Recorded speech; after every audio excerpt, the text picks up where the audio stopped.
Hello everyone, my name is Anurag Singh. Welcome to Powerjaal academy. और ये होगा सेकंड पार्ट हमारा, जो कि टीपीए के मेंस क्वेश्चन हम लोग डिस्कस कर रहे थे उससे। तो लेट्स कंटिन्यू। देखो, टीपीए के मेंस क्वेश्चन में नेक्स्ट हम लोग देखते हैं what are the different kinds of mortgage. याद रखना, what are the different kinds of mortgage. This is a very important question because mortgage को सिंपली स्पीकिंग हम लोग कहेंगे गिरवी रखना। You give your property as security for a loan. अगर मुझे लोन लेना है किसी से तो मैं अपनी इमूवेबल प्रॉपर्टी को सिक्योरिटी दे करके और उस पर लोन ले सकता हूं। दैट इज बेसिकली मॉर्गेज, गिरवी रखना इमूवेबल प्रॉपर्टी को। ठीक है, बट याद रखना this is a very simplistic approach towards mortgage because mortgage can be of different kinds और डिफरेंट टाइप्स। सेक्शन 58 में हमारे पूरे दिए हुए the different kinds of mortgage, वो हम लोग को देखना है। Section 58 talks about different types of mortgage.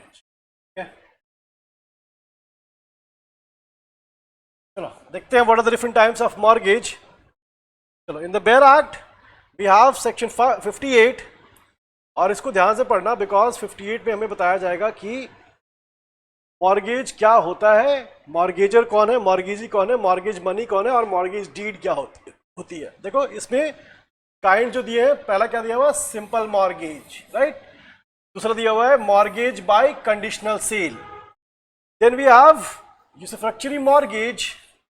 Then उसके बाद हमारा होता है English mortgage. Then we have the mortgage by deposition of title deeds and then the last one is anomalous mortgage. ठीक है, डिफरेंट टाइप्स ऑफ मॉर्गेज। अब देखो यहाँ पर मॉर्गेज जो है, इंग्लिश मॉर्गेज क्या होता है, सिंपल मॉर्गेज क्या होता है, राइट। देखो यहाँ पर सिंपल मॉर्गेज इज, जैसे कि हम लोगों ने बात की थी कि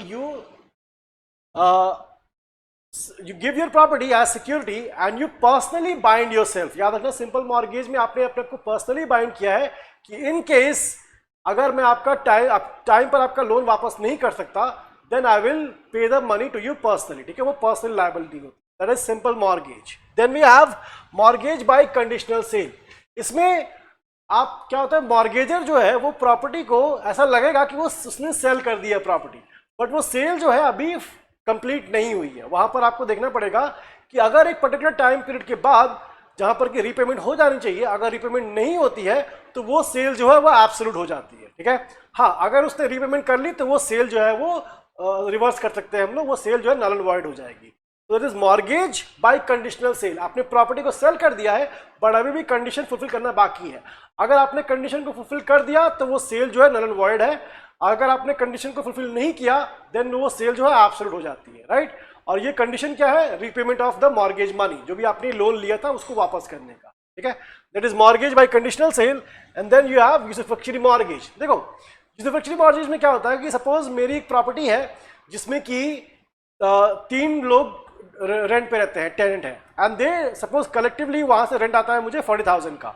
अब मुझे चाहिए बड़ा लोन, सपोज 50 लाख का लोन चाहिए, तो मैंने अपनी प्रॉपर्टी को मॉर्गेज कर दिया, अपने गिरवी रख दिया, लेकिन जो मॉर्गेजी है जिससे कि मैं लोन ले रहा हूं, मैं उसे रीपेमेंट नहीं करता हूं। मैं उसे बोलता हूं कि इस प्रॉपर्टी से जो भी इनकम आती है वो आप इनकम कलेक्ट करते रहो और जब तक आपका ये मॉर्गेज मनी रीपे ना हो जाए तब तक आप इनकम कलेक्ट कर सकते हो। That is usufructuary mortgage. The word usufruct simply means income from the property.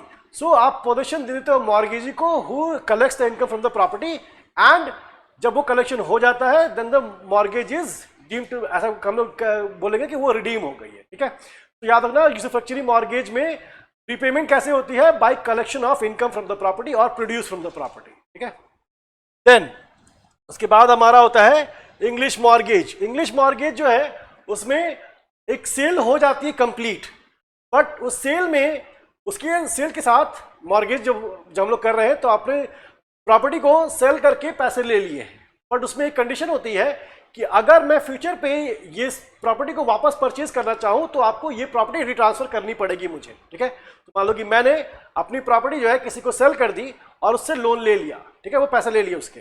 अब फ्यूचर में अगर मैं उसे पैसे वापस करके और वो प्रॉपर्टी खरीदना चाहूँ तो वो प्रॉपर्टी उसे वापस करनी पड़ेगी, रीट्रांसफर ऑफ प्रॉपर्टी होगा। ठीक है, दैट इज इंग्लिश मॉर्गेज। और इसके बाद हमारा होता है mortgage by deposition of title deeds. Title deeds का मतलब जो डॉक्यूमेंट्स हैं जो कि बताते हैं कि who is the real owner. ठीक है, title deeds, title is the name, right. तो वो जो टाइटल होता है आपका, ये जान लो कि आप अपने जमीन के जो कागज हैं या जो आपके मूवेबल प्रॉपर्टी के जो भी पेपर्स हैं उन्हें डिपॉजिट करके, उन्हें गिरवी रख करके और आप उससे लोन ले सकते हो, ठीक है। That is also mortgage, but by mortgage कैसे कहते हैं, mortgage by deposition of title deeds. And lastly we have anomalous mortgage. याद रखना कि जो 5 हम लोगों ने अभी देखे हैं वो तो अपने अपने फीचर्स होते हैं उसके, लेकिन कुछ मॉर्गेजेस ऐसे होंगे जिसमें कि 2 मॉर्गेजेस के फीचर आपको एक साथ दिखेंगे। जैसे हमारा होता है सिंपल मॉर्गेज यूसुफ्रक्चरी, जिसमें कि मैंने अपने आप को पर्सनली बाइंड किया है।